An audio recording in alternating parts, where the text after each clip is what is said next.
Before getting to this one, I feel just a little brief disclaimer is in order. I know the quality isn't wonderful. I'm just looking at myself here, the pixelization and the quality is not perfect.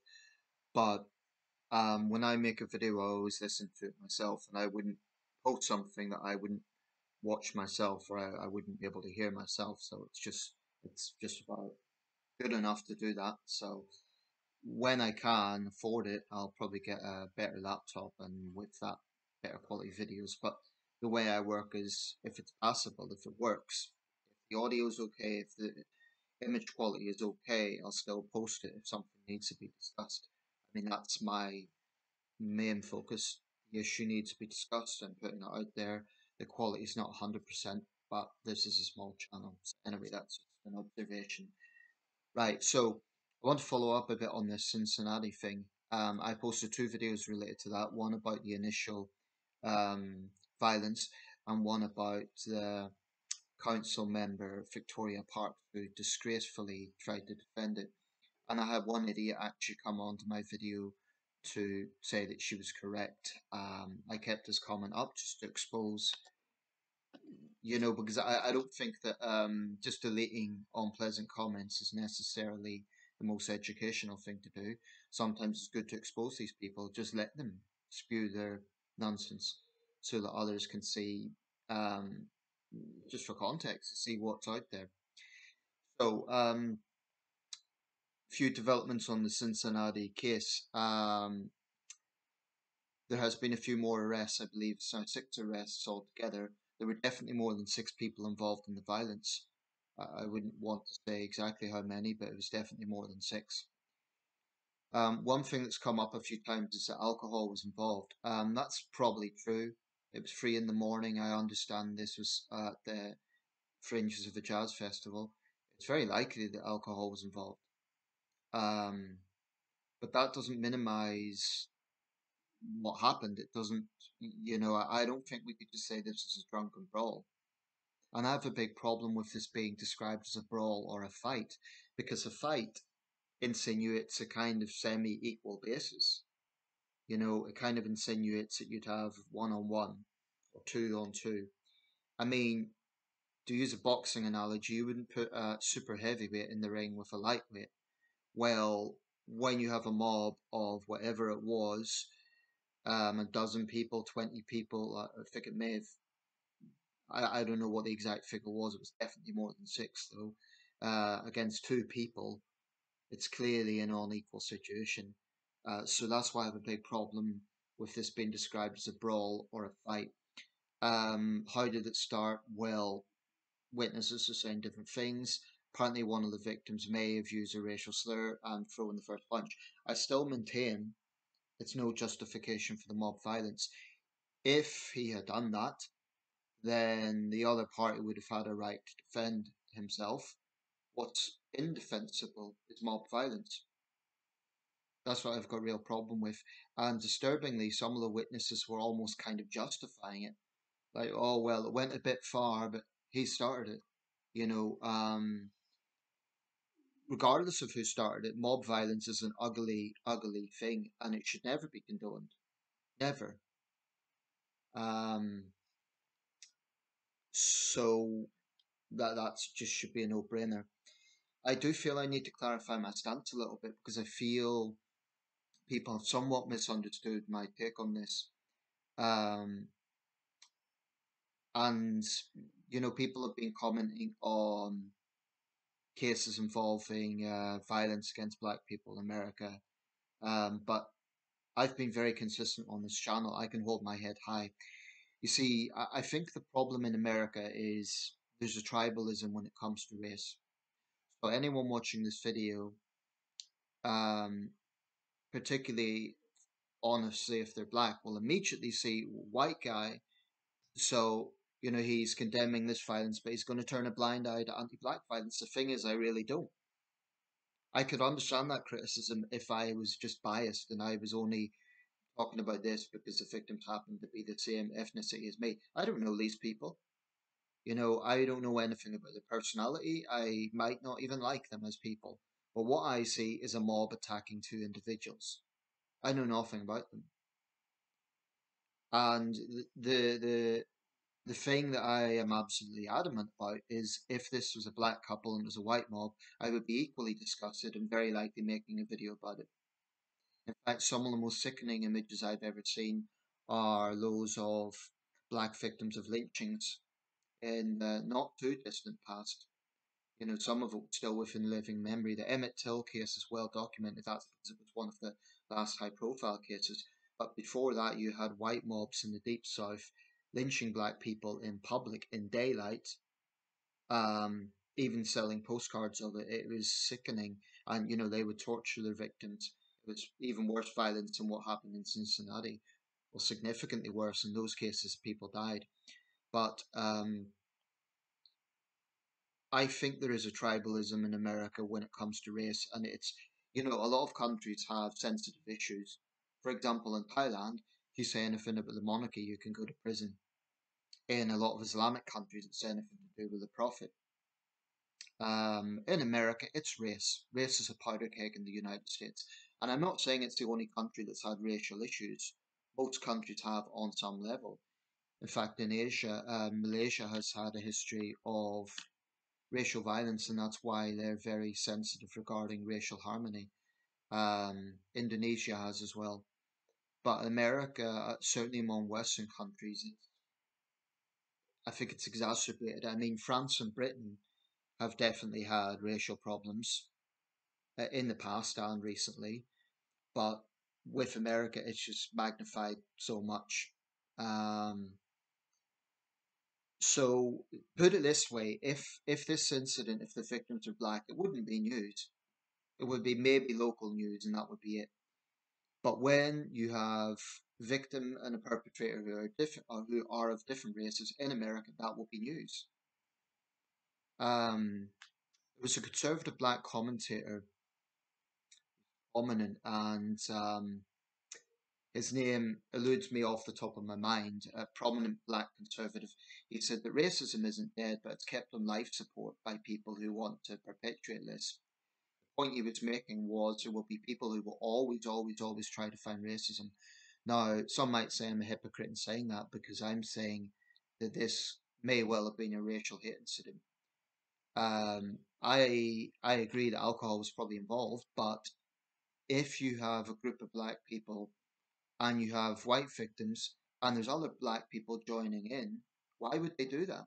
If not for racial hatred, I don't see how it can't be. And I would be very surprised if it wasn't at least a component of it. I mean, to me, that isn't race baiting, that's just common sense. Um, but do I say that every act of violence between races must be racism? No. There was a mass shooting a few years ago in Atlanta where a perpetrator killed Asian people at a massage parlor.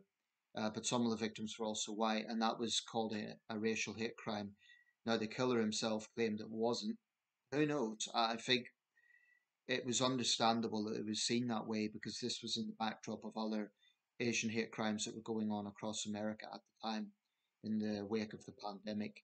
But you know what was crazy about that situation? I remember cases where Asian Americans were attacked violently, and in some cases the perpetrators were black, but still you had left wing liberal commentators saying it's white violence.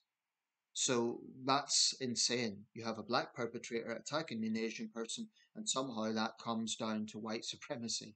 I mean, that's insane. Actually, historically, there has been tensions between the black and Asian communities in the United States.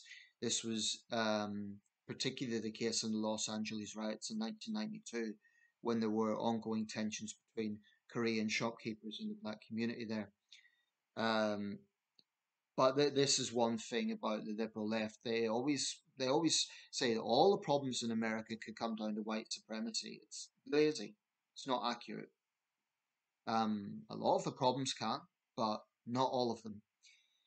Um, so anyway, people seem to think that I'm oblivious to other acts of like, you know, a few people have sort of suggested that I'm ignorant of anti-black bias in the media. And there has been that certainly from some conservative outlets. But I won't apologize for pointing out the fact that if it was a black couple and a white mob, absolutely, irrefutably, this would be reported differently. Yes, got a lot of attention, but even Fox is calling it a brawl. They're not calling it a racist hate crime. I insist. I insist. And I would really, if I had money, I would stake money on it that if this was a black couple surrounded by a white mob, especially if it was deep south, um, across the board, the media would be saying it's a racist hate crime without even checking if that is definitely the case. I mean, I just think that's obvious that that would be the case. Um, like I say, 6 perpetrators have been arrested. I hope they get very, very tough sentences. I understand one of the victims, I believe it's a woman, actually has brain damage. So that's a lifelong injury.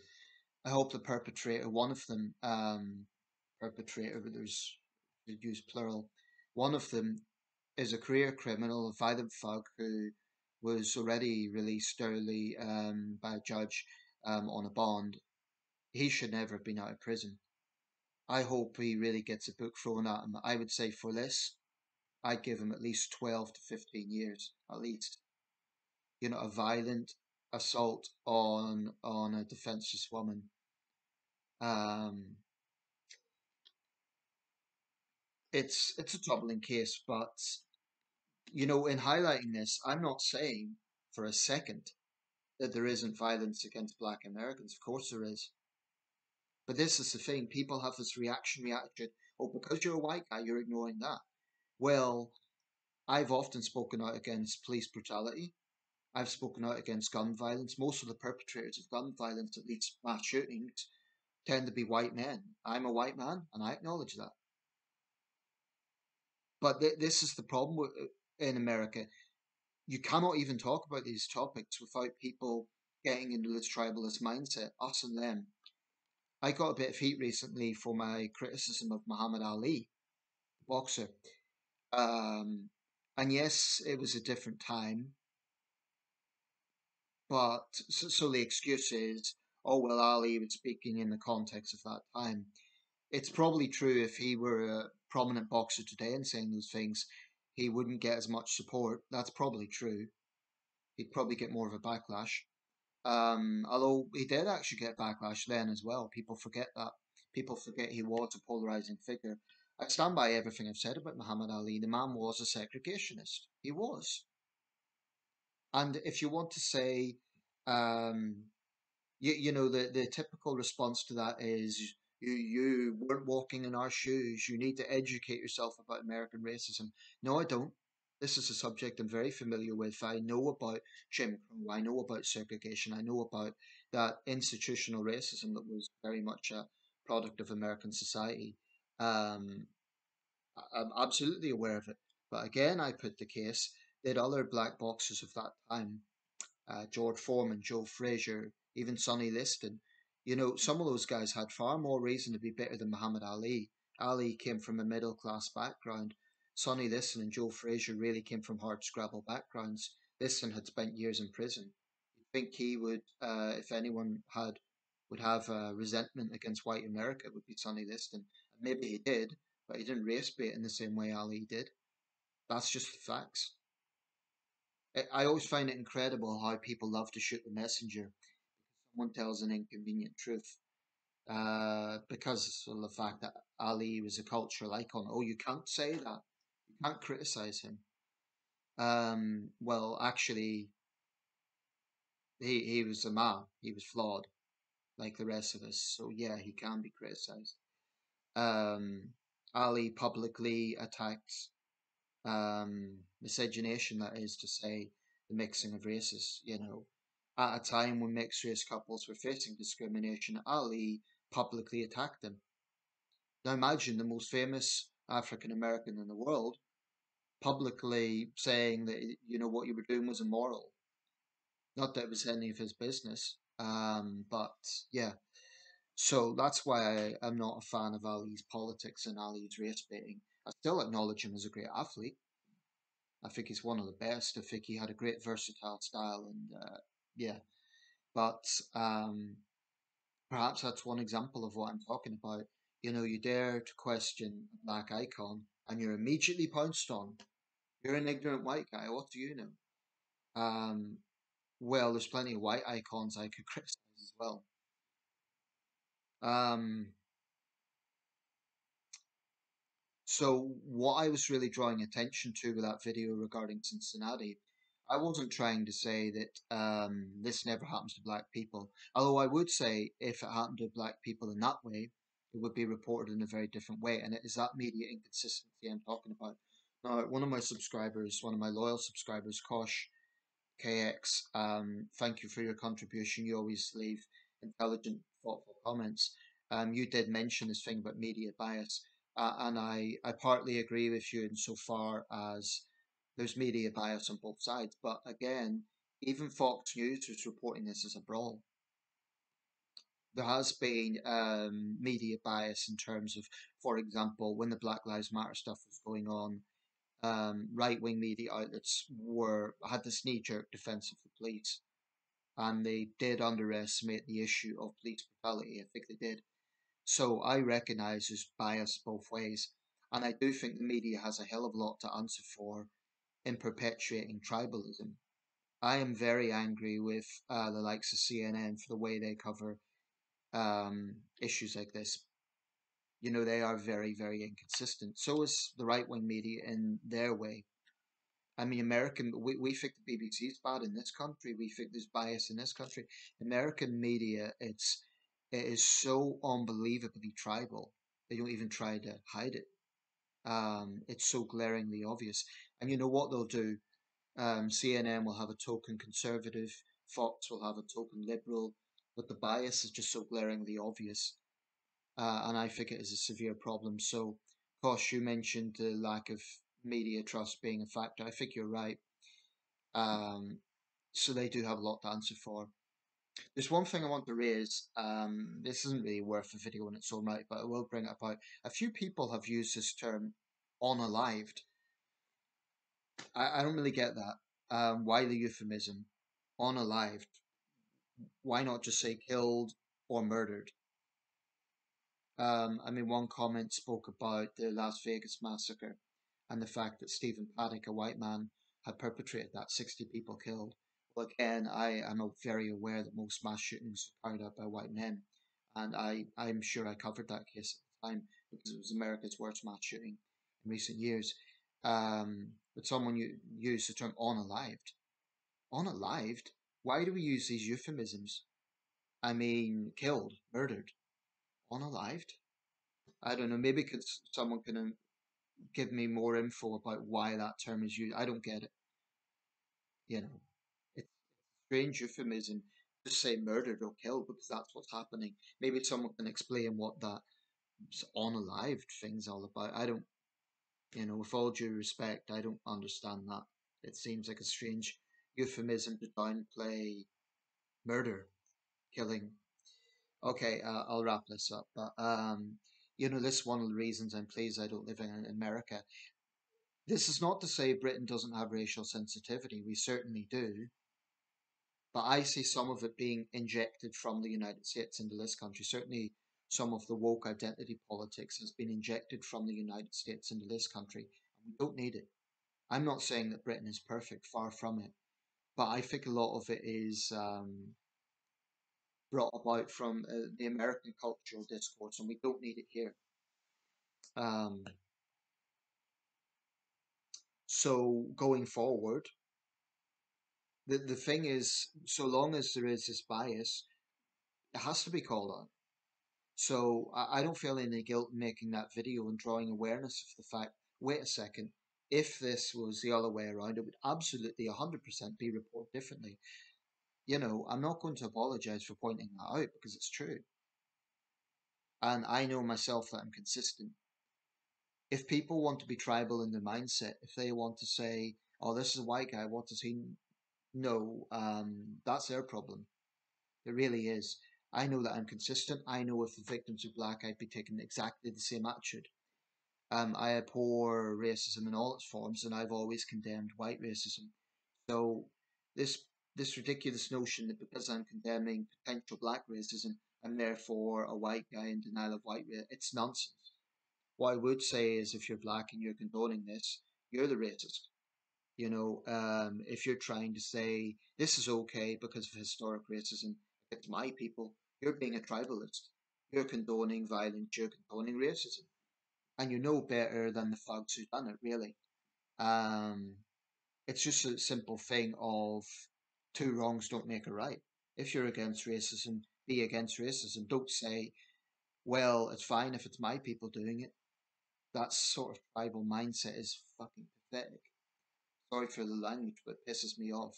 Your people, my people. It's really a regressive way of thinking.